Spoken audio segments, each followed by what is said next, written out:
What if you replaced your morning scroll with Psalm 23? What if I told you that the first thing you do when you wake up is programming your entire day? Right now, 89% of Americans reach for their phone within the first 15 minutes of waking up. We're immediately flooded with news alerts, text messages, social media notifications, and emails before our feet even hit the floor. But what if there was a different way? What if instead of starting your day by consuming everyone else's thoughts, problems, and agendas, you began with words that have brought peace to millions of people for over 3,000 years? I'm talking about replacing your morning scroll with Psalm 23. Just 90 seconds of reading 6 verses instead of 15 minutes of mindless scrolling. It sounds almost too simple, but thousands of people have discovered that this single swap has transformed not just their mornings, but their entire approach to daily stress, anxiety, and uncertainty. Today, we're exploring what happens when you choose the Good Shepherd over the algorithm. Let's be honest about what really happens during that morning scroll. Recent studies from the American Psychological Association show that people who check their phones immediately upon waking report 23% higher stress levels throughout the day. Think about it. Before you've even processed that you're awake, you're absorbing news about global conflicts, political arguments, workplace drama, and social comparisons. Your brain, which is naturally in its most receptive state in the morning, is being programmed with anxiety, overwhelm, and reactive thinking. Dr. Larry Rosen's research reveals that this morning phone habit triggers our sympathetic nervous system, putting us in fight or flight mode before we even get out of bed. We become reactive instead of responsive, scattered instead of focused, anxious instead of peaceful. Your morning routine is literally setting the emotional and spiritual tone for your entire day. Psalm 23 isn't just beautiful poetry. It's a declaration of trust that has anchored believers through every imaginable circumstance for over 3 millennia. When David penned these words, he was drawing from his intimate experience as both a literal shepherd and someone who knew what it meant to be shepherded by God. In ancient Israel, shepherds didn't just point sheep toward grass and walk away. They led from the front, they knew each sheep by name, they provided protection from predators, and they stayed with the flock through every season. When David wrote, "The Lord is my shepherd," he was declaring the most intimate, protective, providing relationship imaginable. Jesus himself connected to this imagery in John 10:11. I am the good shepherd. The good shepherd lays down his life for the sheep. This isn't abstract theology. It's personal care. The psalm addresses our deepest human needs: provision, rest, guidance, protection, comfort, and eternal security. Everything your anxious morning mind is searching for is found right here. Here's exactly how the 30-day morning psalm challenge works. For the next 30 days, before you touch your phone, before you check any notifications, before you scroll anything, you read Psalm 23 out loud. That's it. The setup. Place a Bible or print out Psalm 23 and keep it on your nightstand. If you must use your phone, put it in airplane mode and navigate directly to Psalm 23 in a Bible app. No notifications, no other apps. 3 implementation levels. Basic. Simply read all 6 verses slowly out loud if possible. Intermediate.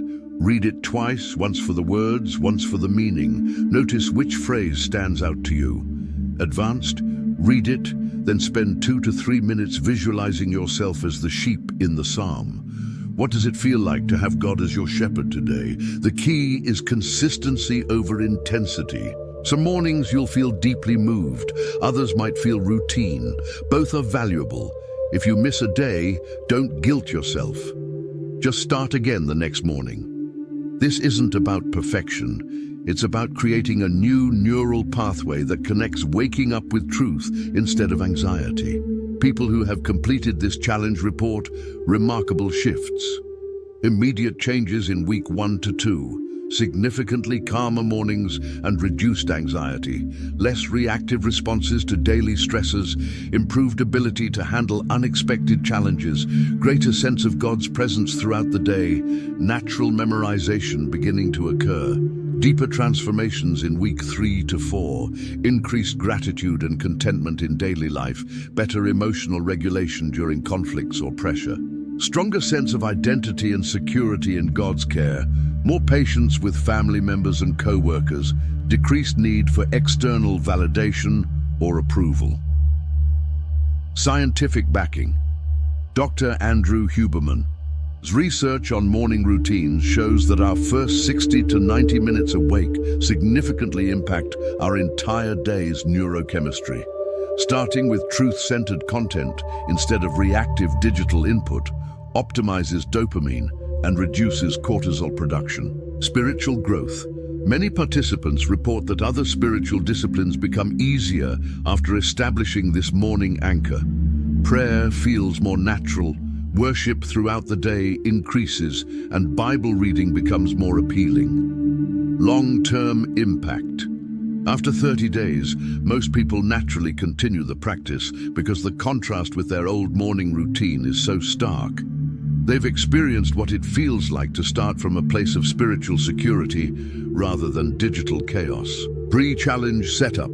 Tonight, before bed, place a physical Bible open to Psalm 23 on your nightstand. If you prefer digital, bookmark Psalm 23 in your Bible app and put your phone in airplane mode before sleeping. Week 1. Foundation building. Day 1 to 3, focus purely on consistency. Read the Psalm slowly. Don't worry about deep insights. Day 4 to 7. Begin reading out loud if possible. Notice how the words feel in your mouth. Week 2. Deepening awareness. Start paying attention to which phrases resonate most strongly each morning. You might find, "He restores my soul," speaks to you one day, while "I will fear no evil" brings comfort another day. Keep a small notebook nearby to jot down one word or phrase that stands out, but don't let this become complicated. Week 3. Daily integration. Begin carrying one verse or phrase with you throughout the day.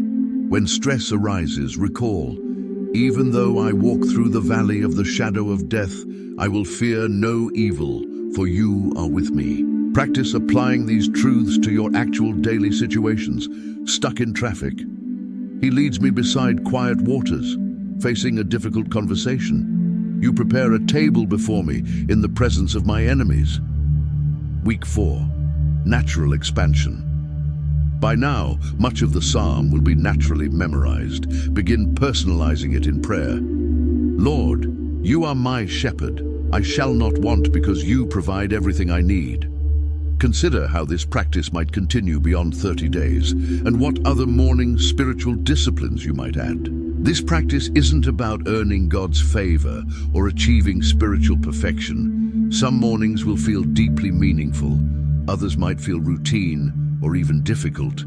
Both experiences are normal and valuable. If you're not naturally a morning person, don't let that stop you. The goal is connecting with God's truth before connecting with digital input, regardless of timing. Grace is central to Christian faith. If you miss days, don't condemn yourself. Simply restart without guilt. If you're dealing with severe anxiety, depression, or mental health challenges, this practice can be wonderfully supportive, but should complement, not replace, professional care when needed. Remember, you're not trying to become a perfect person. You're choosing to let perfect love shape your daily mindset. Are you ready to transform your mornings and possibly your entire approach to daily stress? Comment Shepherd if you're committing to the 30-day morning psalm challenge. Share this video with someone who needs more peace in their morning routine. Let's build a community of people choosing intentional, faith-filled mornings together.